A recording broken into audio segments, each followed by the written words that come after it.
This time on Custom Works, oh man, it is getting super technical. Let's get to the workshop.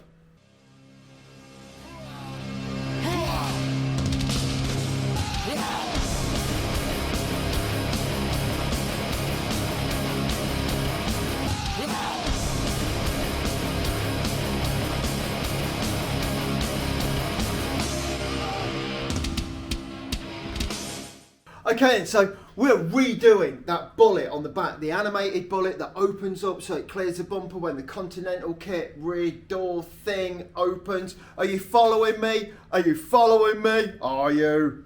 We've got to redo all of that because it just wasn't working. So let's have a look at how that went. Big news, big design change at the back of the truck. You might remember we had this flap and it operated like this.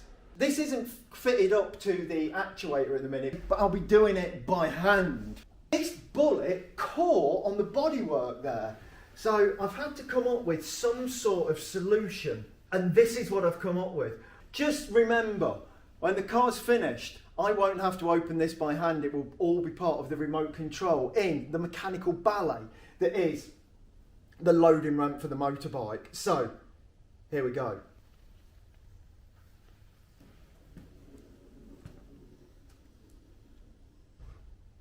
And as you can see, a section of the bullet actually rises up here and then tucks in behind here. So, as it actuates, it follows the body round, and then it closes in, reforming the shape of the bullet, and it closes. But in a, like trying to make it so it actuated smoothly and with everything else, it was just too difficult. So sadly, it is now surplus to requirements. The problem was that if we'd have made that work, we would have had to have done it electronically. And we've got a cable system now that operates these two Dagmars on the back. That works off of the Continental kit moving as well. So we wanted to move it all on that one massive actuator with cables. And what we didn't want to do is add the extra complexity of having more electronics and micro switches. We didn't want to do that. So we have a change in design. And here is the change in design. So this bullet, obviously this cannot open because it would catch all of this. But now this slides forwards and backwards. So that gives us all the clearance we need to clear all of this. But this also is very difficult to cable operate because we want this to pull in, and all we could really do, no, we need this, wait a minute, this has been very complicated. We want this to come out and then pull in when it closes. And basically we've got pull and no push. So, after much messing around and thinking, we've come up with this. So we're going to have the chain, because look, if I pull here, it pushes on the other side, and hopefully we're going to mount this into this section of the rear bumper within this Dagmar at the side of this runner, and then hopefully as it opens, it will push there. I mean, sorry, it has been, the thing between push and pull has become the most mind-blowing thing in the world. But basically, as it pulls there, this will push and push this open. Doesn't need much power or anything. It just, when it's out, it's out. When it's in, it's in. That's all it's got to be. To get this into the bumper, because we have thought about, remotely mounting this and then having more cables, but what we really want is we want this under the Dagmar to pull it in and out. So we're going to have to remove this part of the body.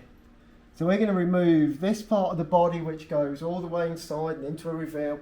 We're going to take that piece away, mount this in, then make it work and then replace that. It seems like the craziest way around it, but to work on this with it in place is too hard. And this whole sort of thing you just can't remove it. It's very much sort of integral into the car now.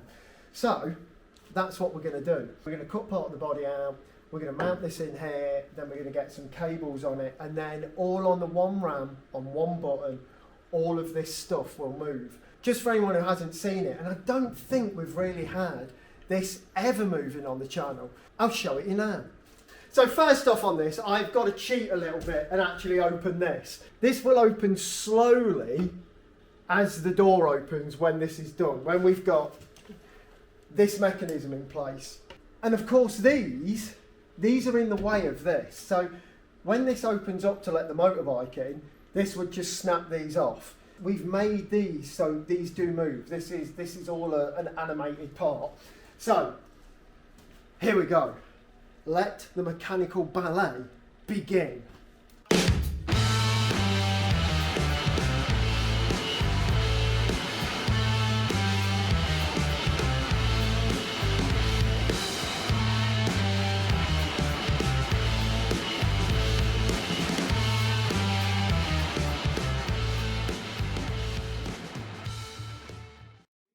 That these dagmars have now vanished into the bodywork.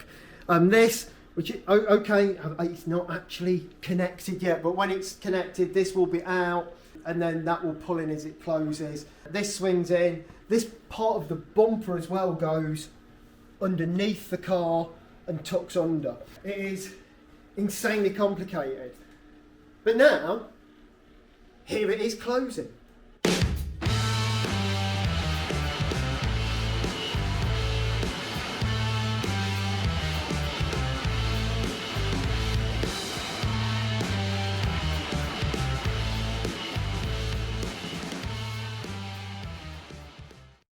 There it is in its closed position. So we've got these two dagmars out, the bumper's back in its place, and once we've got that little chain in, that will pull back into position as well. So all there is to do now is to make that bit work. But hey, that's hot rodding. And you know, a car like this is incredibly difficult to do, but you know, no one else has got one. So that's what makes it so good. Hasn't Bad Chad got one?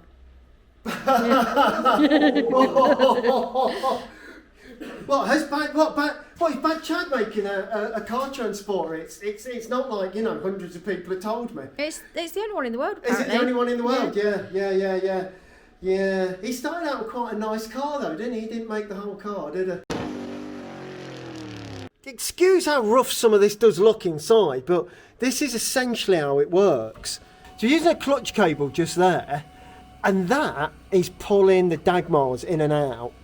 Then we're using a gas ram to keep this always loaded so that there's always pressure on the cable.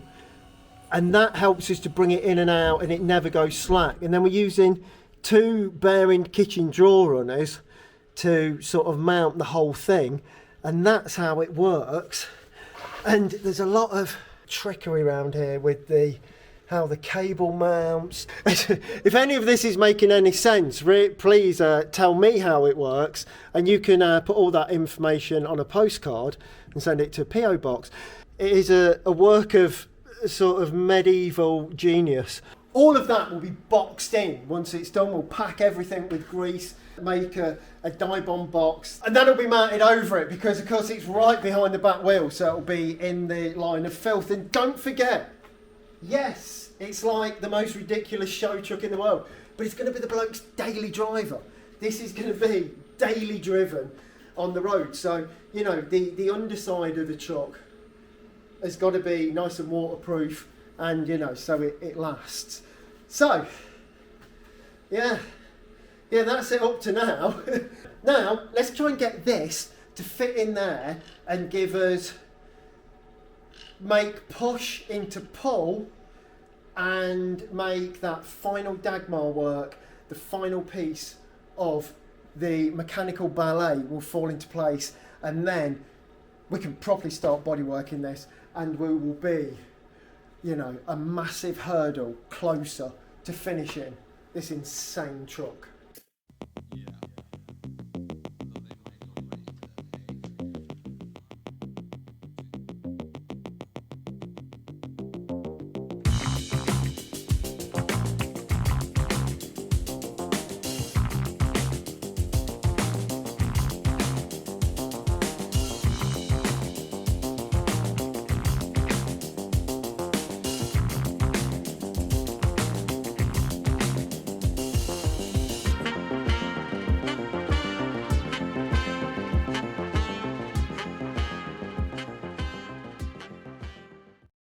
move this part of the car now. This has got to sort of be mounted in there. Now, as it sits, this is way too high. So what I'm going to have to do is draw around this and then cut that section out and mount this flush in there so that this can come past it and clear it. So, once again, angle grinder. A funny little belt sander thing, I think that's going to come in really useful. A bit of dust and of course the dust mask. We've already put these two like M4 bolts in there. So we have got somewhere to mount off of. So it is looking pretty good. What we are going to do though is just put a Delrin like slide up the centre of here so we don't get too much of this sort of action.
Gouged all that out now and we've put in this piece of aluminium channel. That is where this is going to sit in there and turn push into pull. But yeah, we have to cut quite a lot out. I don't know if you can see back here, but we've drilled all the way through here to run these two cables. So we've got a push and a pull, and we're going to spring load those as well so that this bit is always under some sort of tension and control. So now we've got all the motion essentially. So these go in, this slides forwards and backwards on its chain and everything works. So let's just have a look. So as it opens, what's happening now is cable is pulling the chain pulley in there to make reverse into forward to pull this out. Also these are being pulled back on a cable which is damped by a gas ram.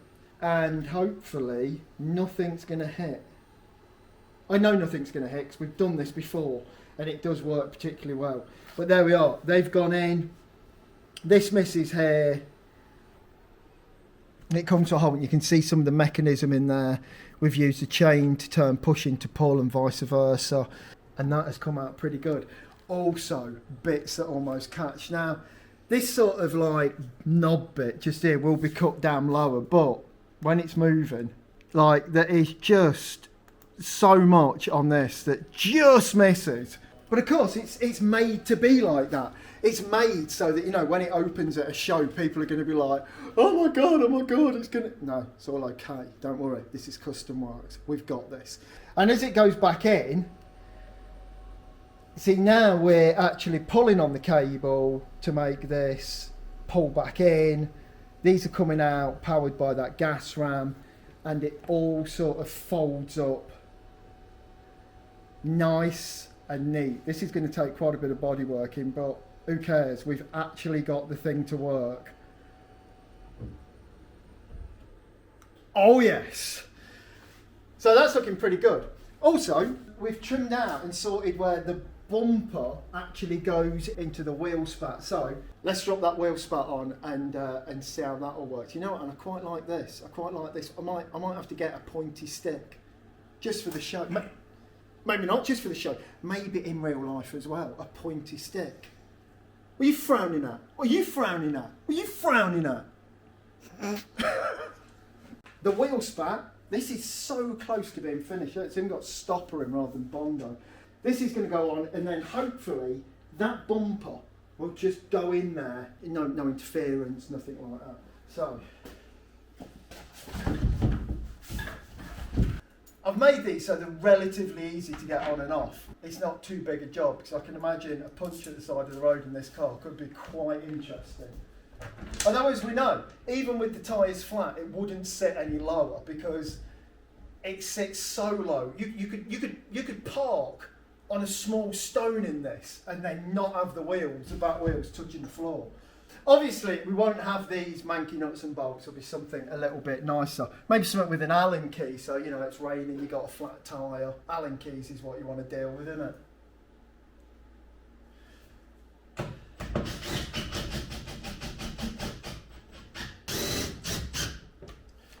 Well, what an absolutely beautiful fit there. There's a few more nuts and bolts. I'm not going to put them all in. It's not final assembly, so I've only put 2 in. Let's just have a look at how this bumper fits into the rear wing. So we can see here we've had to take quite a bit out because we've changed the design of this quite a bit and put this steel round. Of course, it's got that armour plating underneath it, so if this ever did catch the floor or anything caught on it, this car is bulletproof on the underside. But what we want is this to go in with a nice even gap. Yeah, it's looking pretty good. We've got 1 mil of gap there.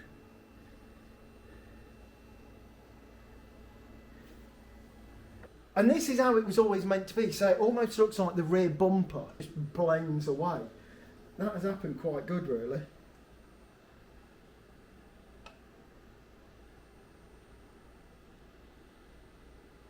And there we go, job's done. Now, just to get this all bodyworked and sort of show ready. Oh my God, it's going to take a lot of sanding, this is.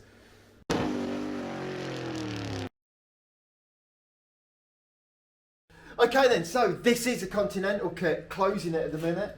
The little remote, look, remote in the bag, trying to keep this clean desperately for when the car's done, but we'll see. And as you can see, this bit just slides on in now, and everything is starting to look good. We've had to redo these, but more on that in a second. Each time we go back to this, it gets a little bit better, and a little bit better, and a little bit better, and hopefully we're going to get somewhere close to perfection at some point. So I've been on this probably 4 days, just straight sanding. It's insanely difficult. It's such a complicated shape, and things have gone wrong. So these bits at the back, we had this really nicely tightly gapped and everything, but the problem was it looked great, but we couldn't get these bullets out, and of course these are going to be painted in a different colour to the rest of the car. So I've had to redo all of that. So we've still got to make some fiberglass trims for around here that are removable, so these can come off for the painting process. All of this has been nicely tightened up. We've got some really good gaps here. We have to have this triangle out, and I will be making it tidier because that fits over the bodywork somewhere, I think it's around here when the doors open. So that's had to stay. Over here, this has been super difficult as well. We've had to profile this bullet to the rear bumper. So when it's in place, you know, it sort of looks all part of one. And I'm hoping, don't realise instantly that this all opens up. I'm hoping that it's going to be like, oh my God, that bit opens. I wouldn't have thought that was a door. So it is getting there, but there's a lot of details to make that illusion complete. As with this side, right. See, here, this separates from the body down this line. And to get this line with its swoops and everything just right has been really difficult. And the same thing here where we've had to profile this bullet to this piece of bumper. So this bit doesn't move, all of this bit does move. And of course, don't forget, this forms the rear of the car. So underneath here, is that 8mm piece of steel so that the back end of the car can just drag in the ground. It is super strong, super complicated, and things like that. It's sometimes really difficult to make them look pretty, but this is really getting there. I think, you know what, I think I'm over the brow of the hill now. I think I've got it on the run, and it's all gonna turn out super cool.